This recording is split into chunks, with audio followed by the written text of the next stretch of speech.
ଦେଖନ୍ତୁ ବିଗତ ଦିନରେ କିଛି ହୋଇଥିବା ଦୁର୍ଘଟଣାରୁ ଆମେ ଅନୁଧ୍ୟାନ କଲୁ ଯେ ବହୁତ ଗୁଡ଼େ ଗାଡ଼ି ଯେଉଁ ତାଙ୍କର ଡକୁମେଣ୍ଟ ମାନେ ମୋଟର ଯାନ ଆଇନ ଅନୁସାରେ ଯେଉଁ ବୈଧ ଡକୁମେଣ୍ଟ ଯେମିତିକି fitness permit tax insurance PUC ଇତ୍ୟାଦି କି ବୈଧତା ନଥାଇ ଯାନ ଚଲାଉଛନ୍ତି ଏବଂ ଏଥିରୁ ଫିଟନେସ୍ ଆଉ ପରମିଟ୍ ନଥିଲେ ବା ଟ୍ୟାକ୍ସ ନଥିଲେ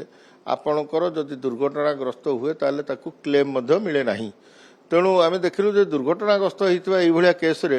ଯେଉଁମାନେ ଦୁର୍ଘଟଣାରେ ଶିକାର ହୋଇଛନ୍ତି ସେମାନେ କୌଣସି ପ୍ରକାର ଅନୁକମ୍ପାମୂଳକ ରାଶି ପାଇବାରୁ ବଞ୍ଚିତ ହେଉଛନ୍ତି,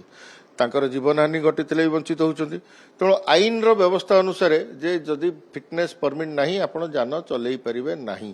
କିନ୍ତୁ ଆମେ ଚାଲାଣ କରୁଥିଲୁ ୱିଥ୍ ଏ ହୋପ୍ ଯେ ସେ ଚାଲାଣକୁ ପୈଠ କରିକି ଗାଡ଼ିର ଡକୁମେଣ୍ଟ କରିବେ। କିନ୍ତୁ ଦେଖିଲୁ ଯେ 80-90 ଏମିତି 100 ଚାଲାଣ ହେଇଛି ଲୋକଙ୍କ ବିରୁଦ୍ଧରେ ଗୋଟେ ଗୋଟେ ଗାଡ଼ି ବିରୁଦ୍ଧରେ, କିନ୍ତୁ ସେ ନା ତାଙ୍କ ଚାଲାଣକୁ ପୈଠ କରିଛନ୍ତି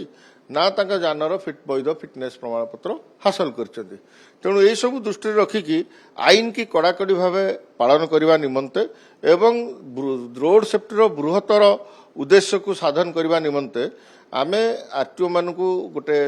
ଗୋଟେ ସ୍ପେଶାଲ ଡ୍ରାଇଭ୍ କରିବା ପାଇଁ କହିଛୁ ଯେ ଯେଉଁ ଯାନଗୁଡ଼ିକ ବିନା ଫିଟନେସ୍ ବା ବିନା ପରମିଟ୍ରେ ଚାଲୁଥିବାର ନଜରକୁ ଆସିବ ସେ ଯାନକୁ ଜବତ କରିବେ, ଚାଲାଣ କାଟିବେ ଏବଂ ଚାଲାଣ ପୈଠ କରିଦେଲେ ଯେ ଗାଡ଼ି ରିଲିଜ୍ ହେବ ନୁହେଁ, ସେ ଫିଟନେସ୍ ଏବଂ ପରମିଟ୍ କଲା ପରେ ହିଁ ତାଙ୍କ ଯାନକୁ ରିଲିଜ୍ କରାଯିବ। କାହିଁକି ନା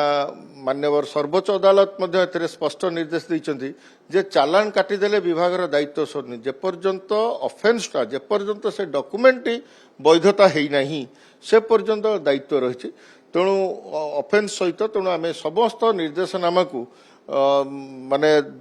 ଜନସାଧାରଣଙ୍କ ସୁରକ୍ଷା ଦୃଷ୍ଟିରୁ ଏହି ନିୟମକୁ କଡ଼ାକଡ଼ି ପାଳନ କରିବା ନିମନ୍ତେ